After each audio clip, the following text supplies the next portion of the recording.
Bet on Bears fans, another edition of the Chicago Bears podcast coming your way. Pat the Designer, Tom Waddle back in the building.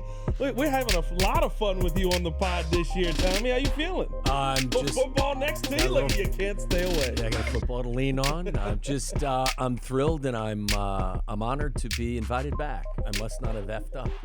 So I'm even if you had, it would have been entertaining. That's how the podcast world goes. That's so good. Well, listen, Yurko sits in this chair every now and again, right? So anything's possible. Listen, last day of training camp, technically training camp, right? Next week we still have practice, but last week of training camp, yesterday, I want to get your takeaways and kind of where you're at heading into this final game and into the season on this Bears team. We'll talk about that more on today's episode. Chicago Bears podcast brought to you by the Advantage Dealer Group. Find your next Chevy, Toyota, or Acura and drive off in under 60 minutes so they'll make your first car payment. Also brought to you by the Hard Rock Casino in northern Indiana, located 30 minutes from Soldier Field, exit 6 I-80 94. All right, let's get into this. Training camp, overall takeaway, Tommy, you were up there a ton. Let's just start with Ben Johnson. What is your feeling right now after seeing the first training camp of Ben Johnson? They hit a home run with the head coach. He was everything I had hoped he would be in terms of a teacher and as a leader. I think he assembled, and we've talked about this a bunch, I think he's assembled a fantastic staff that's experienced. Dennis Allen is a former head coach in this league, a very accomplished defensive coordinator, probably is more recognized as an accomplished defensive coordinator than he is a former head coach. Al Harris did a lot of great things with the Cowboys. I think if there's somebody that can connect with Tyreek Stevenson, it's going to be Al. Obviously, Eric Bieniemy was one of the louder, more entertaining watches out there. He's going to hold his guys, going to hold them accountable. So will Antoine Randall. Did you see the video yesterday where Ben Johnson had to be like, I have a mic on. Yeah. Don't say anything crazy. No, I know. It's like, okay. Yeah. And I think maybe it was all in terms of my appreciation for the coaching staff was highlighted by what Dan Rochar had to say last week when he addressed the left tackle situation, and also Darnell Wright, who's expected to be a guy, in his third year, who was drafted with the 10th overall pick, not just a good, solid starter, but somebody who's in the same conversation as Lane Johnson and Penei Sewell as a Pro Bowl caliber right tackle in this league. So, when Dan said, look, I'm not getting enough consistency on the left side, on the right side, Darnell's done some really good things, but when he loses focus and he gets fatigued. Listen, regardless of sport, there's two things you can control as an athlete. You can control your focus, you can control your conditioning and your efforts. So that was a bit disheartening. I think Darnell's going to be fine. I just want him to take that next step. But, kind of to circle back, everything that I had hoped for when they hired Ben Johnson, I thought was on full display out there during training camp. So I think that was what stood out most to me. And then as it applies to the players, I was looking for progress with regard to procedure. How getting the play, getting in the huddle, getting out of the huddle, getting to the line of scrimmage, making sure it's not a fire drill at the line of scrimmage.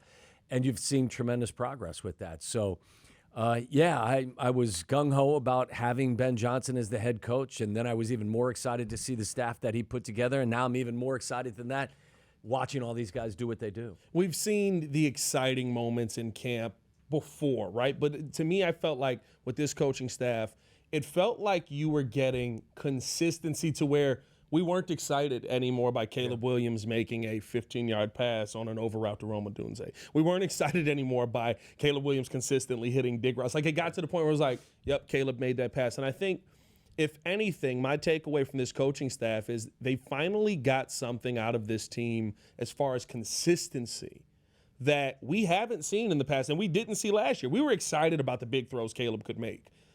But there were times where you just went, all right, we just went 2 days and Caleb really hasn't completed a ton of passes. That doesn't feel very good. And I don't feel like we're having that. Once we got out of install, it seemed like, I can't even just say Caleb, all of the quarterbacks were kind of locked in. Yeah, I mean, there's a long way to go for sure still, but I think once you start feeling comfortable that you've got the basics down, then you just kind of let your talent play and just kind of bubble to the surface. And I think that was the goal with Caleb is there's no denying the immense talent that he has. It's about whether or not he's comfortable. And, there's two things for me with regard to Caleb going forward that I think are really most important for him. One is to trust trust the offense, trust the system, trust your head coach, trust your line, trust your receivers, because they've done a really nice job putting that whole package together. So trust that when Ben Johnson puts you in this formation and asks you to do this and asks you or demands you to be on time and play within the structure of the offense, trust that it's going to work. And I think we saw some of the dividends that were paid with regard to that trust in the preseason game against the Buffalo Bills. And the other thing with Caleb is and I think it's kind of goes hand in hand, is leave the Superman cape in the locker room. You know, there'll be time. He doesn't have a coach telling him to put it on either. Right, right. So I mean, like there will be moments where he's going to thrill you with his just ridiculous ability to make a play, but don't feel like that has to be every play. Yeah. And you know there will be times for that, and I think that's the delicate nature of the balance for Ben Johnson as well as a game planner and a play caller with an elite talent like Caleb is how do you balance making him play on time, take your layups, play within the structure of the offense, but also at the same time, don't mute 100% the off schedule capacity and ability that he has. Yeah. So, no, I think I think you've seen progress, and like I really wasn't, Pat. I wasn't freaking out like everyone else. No, well, I tend to live somewhere in the middle anyway. I don't get over the top excited. Yeah. Like over the top excited for me, and I'm being labeled as a homer, suggesting to you that they should win 9 games this year. Not a trip to the playoffs, not to the Super Bowl. They should be a winning team this year. Yeah. It's somewhere in the middle for me. And when he throws a pick, I don't care. I'm more concerned about watching him look comfortable with what Ben's asking him to do. So, there's enough in that huddle in terms of weapons. I think Cole will finally be used in the manner in which he is supposed to be used. Colston Loveland, we've seen what he can do. Luther Burden, and just keep him dialed in and involved, and he can make plays. And Rome is fantastic, and DJ is going to be asked to do the things that DJ does well. There's a lot of potential here. But again, if it was me telling Caleb, like, dude, you got as much talent as anyone in the league, natural talent. Trust that what I'm teaching you is going to accentuate all of that talent, and we'll walk arm in arm as far as we can. It feels like Ben Johnson has the answers to the test, and he's giving them to the team, because the amount of times you see receivers open, the amount of times you see guys who it's like, if you have the talent to get the football there, the receiver will be there to receive the football. That is like, I know it sounds simple saying it that way, but that is a big step in seeing where this offense was last year to where it is this year. All you got to do is go back to 2022 when Ben Johnson took over the Detroit Lions offense. The first 4 weeks of the season, Ben had been on the staff, but it was Anthony Lynn's offense the year before. And I don't know if Ben actually called some plays at tail end of the 2021 season, but 2022 was all Ben Johnson. Yep. They started the season, and they averaged in the first 4 weeks of the season, they averaged 437 yards and 35 points per game. I believe Jared Goff had 14 touchdowns, 3 picks. Something in that. And I get it. Jared Goff was a quarterback with 5 or 6 years of experience under his belt, but there was no Sam Laporta, there was no Jamison Williams, there was no David Montgomery, there was no Jameer Gibbs. Is there an Amon-Ra St. Brown? Yeah, there was, but he was a rookie. I believe he was a rookie, or he was early in his career. There was a valley after the first month of the season. They got shut out. They scored 7. At the end of a 17-game schedule in Detroit with Ben Johnson in charge for the first year, they were 4th in yards and 5th in points per game. So, look, the system works. Yeah. And it's the reason why I don't expect, and maybe, they have a bit of an edge because, that 22 team versus this 25 Bears team off the talent jump is completely different. Well, I'll take the talent that the Bears have skill-wise on this squad, but the experience that Jared Goff brought to that huddle probably would give him the edge at least early on. But again, that huddle didn't have the same weapons in it that it did in 2023 and then 2024. The moral of the story for me is that while it may not look like that in the first month of the season, I don't expect this Bears offense to average 437 yards and 35 points per game in the first month of the season, but it doesn't have to look like crap. Yeah. You know what I mean? Like, I got a talented quarterback. I spent a ton of money on the upgrading the offensive line. I used a 10th pick on a tight end. I used a 39th pick on the wide receiver. I gave DJ money the year before. I drafted Rome at 9. Let's go. Yeah. For me, there's no excuses for this thing to look like crap to start the season. I don't expect it. I don't anticipate it. It's not going to be finished. They'll be better in week 6 than they are in week 1, but like, I'm excited. They got the right coach. I think he and the quarterback are going to mesh quite well. Yeah, this should be an interesting and fun season. Let me ask you this, because I thought you brought something up here, and we're doing our camp takeaways.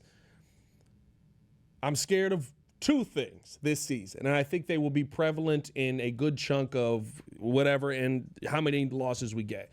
I sit with you at 9-8 right now. I think if we lose 8 games this year, it will be because of two things. Number one, the pre-snap penalties, which, yes, they have gotten better, but still too many of them. They're still popping up almost every day. And people don't understand that actually leads to playing from behind the chains. Yes. And when you get to 3rd and 7 and longer, what it does is it makes you a less efficient offense, and it makes the quarterback more prone to wanting to do it all by himself. Yeah, 100%. And that's one of my fears. The other one is, Tommy, and you brought it up with Dan Rashar. I'm not just scared that we probably don't have the left tackle on this team that's going to be the left tackle for the future. I'm a little concerned that the right tackle right now, and not to say that Darnell Wright is bad, but when you look at Darnell Wright, I don't get what I think Louis Riddick ended up saying the day he was drafted. I don't see all-pro Darnell Wright.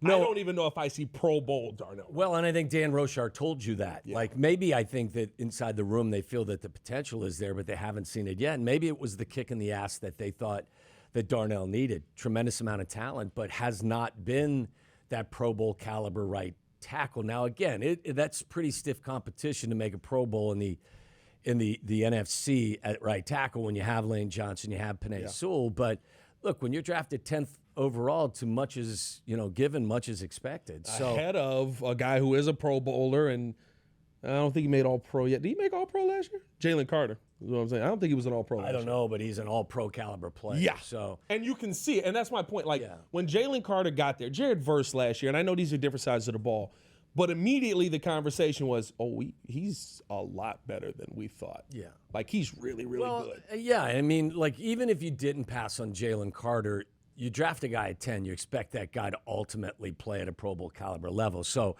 I'm not really as worried about him. I hope that he makes the progress that I'm would expect him to make. Yeah. I think you're going to be steady over there.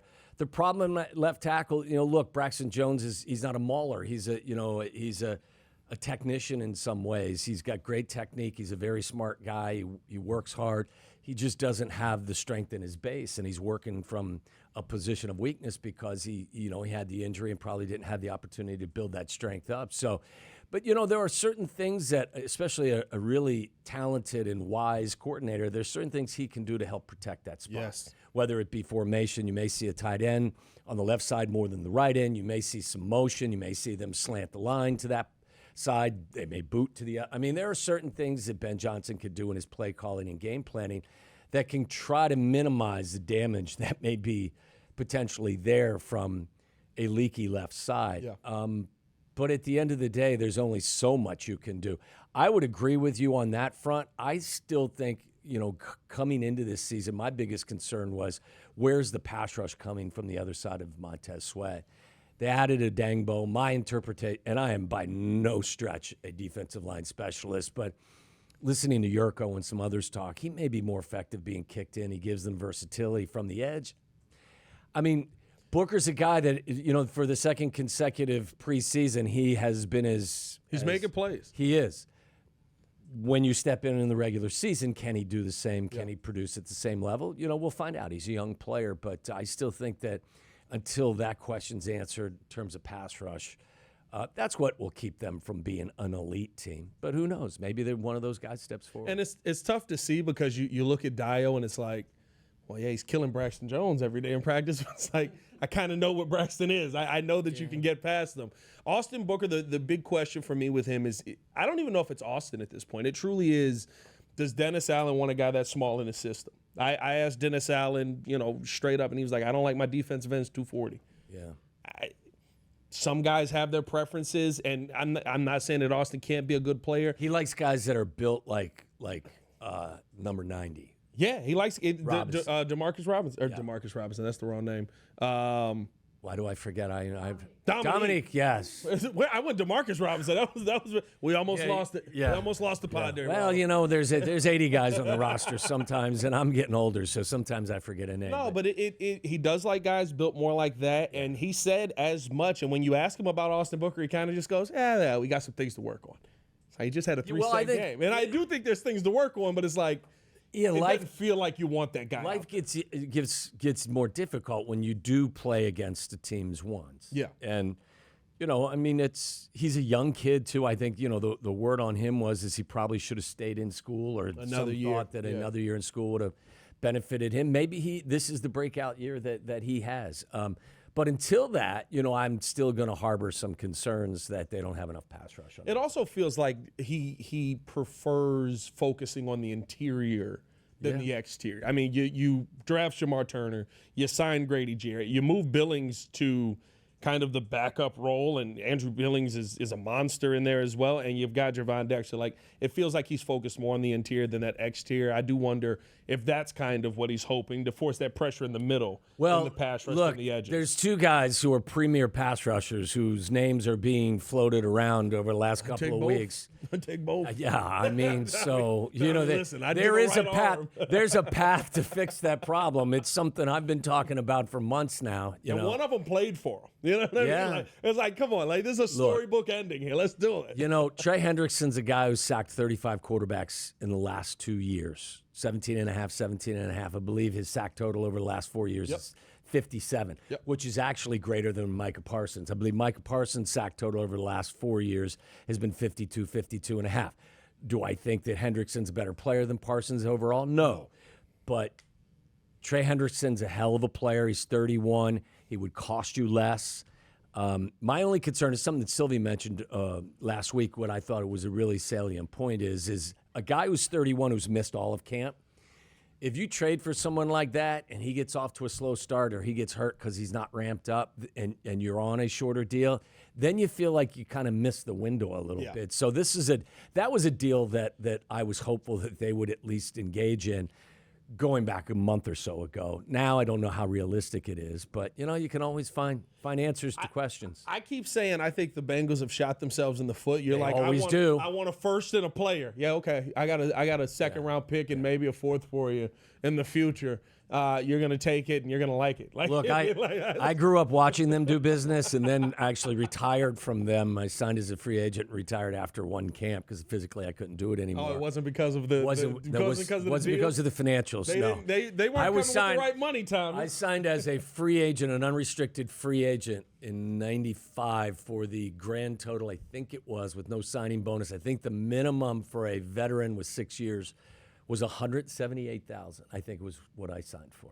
Not a signing bonus. They were coming that would have been my salary had I continued to play. They were coming in a little physically. Short. No, it wasn't a money issue. It was the fact that my hip swelled the size of my head and my knee couldn't, function properly. That's semantics. Yeah, right. So, but the Bengals haven't done, sadly, my hometown team, they haven't done business correctly forever, and they end up paying guys more than they normally would have to if they would just pay them early. I think the Cowboys have the same problems, but with that in mind, there are a couple of guys that may or may not. I don't think Parsons will get there. I think that they'll find a way. This feels similar. Yeah, Jerry likes, to create problems and then solve his problems and then get credit for solving the problem that he created. So I think he said it the other day, didn't he? He was like, the Cowboys are the best sitcom or the best drama in the world, and I keep them in the news. Well, I think last year, was it 2 years ago maybe it was with Dak. They signed him the day of the first game of the season. Yep. So, but that did come to camp. This is a little I different. guess, I guess the moral of the story is that it's unlikely that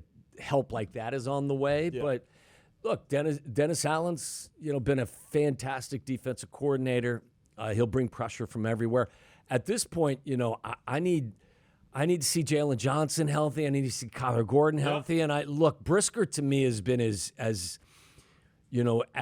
impressive as anyone I've seen on either side of the ball in camp. I think he's been there. I think he provides leadership vocally in the huddle. He's been a ball hawk out there.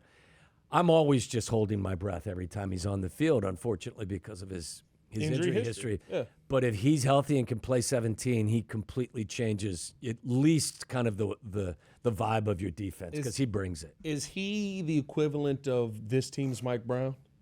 Probably so. That's probably a good. I mean, Mike Brown was one of the best players that has roamed that secondary in quite some time. Mike had some history. Probably had some injury history as well. But yeah, Mike played with a chip on his shoulder. Yeah. He was such a great player and such a great teammate. People heard the footsteps coming when he was coming down. I think that could probably be a good comparison. And when you pair him with Kevin Byard, who's just a above average, steady veteran safety. Yeah. They're good in the back half. They just got to be healthy. Yeah, let's hope they are healthy. Let's finish it out with this, Tommy, because we know you've got the ever important Waddle and Sylvie coming up. Oh yeah, I got to do that as well. With that new time slots all around. You excited about that? Well, it doesn't change for me. I'm in there at the same time anyway. That's true. Yeah. Happy for those that are getting an opportunity that maybe they didn't have before. And welcome Rich Eisen to the network. And Rich, I worked with Rich in L.A. at the NFL Network for 6 years. You got to get him on the show. Let's finish it out with this because I think you have a very interesting now wide receiver room because you drafted Luther Burden in the second round. You thought Luther Burden was going to be, the third guy in this offense. Olamide Zaccheaus is balling out here. I forgot to mention him, and shame on me because he's been as impressive and as steady as anyone I watched in camp all year. So shame on me for not mentioning him earlier. How would you right now say 1, 2, and 3 is on this team for your wide receiver room? And is there a chance Luther Burden breaks into that? Yeah, but I mean, like this season, I guess. It's DJ, Rome, and Zaccheaus. You still got DJ 1. Well, no, I'm saying that those are your top 3. Yes, 100%. Who knows who's going to get – I think you got to let the season kind of unfold with Ben calling plays to see, who – look, my money would be on by the end of the 2025 season. We're talking about Rome Odunze as your 1. Yeah. With no disrespect meant to DJ. I think that DJ's been as good as any wide receiver in the league the last several years run after the catch. I think they're going to get the ball in his hands and – quickly and let him do some stuff. I think Rome will be more of your boundary receiver that, gets down the field and makes big plays. And I think you're going to see Zaccheaus play the slot. And I think you will see over time, Luther Burden's too talented not to get him on the field. Greg Olson, I don't know if he was supposed to drop this, but he did say that Ryan Poles believes and told them that he believes that he's the best wide receiver on this team. He's not now, but he could be.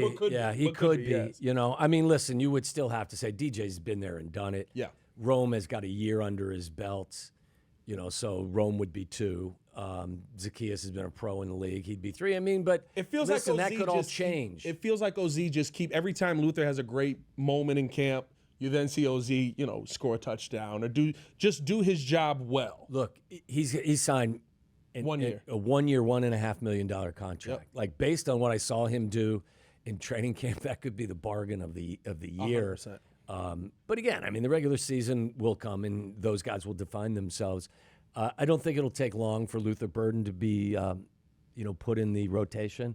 And you also have to remember, Colston Loveland and Cole Kmet have to get theirs as well. So.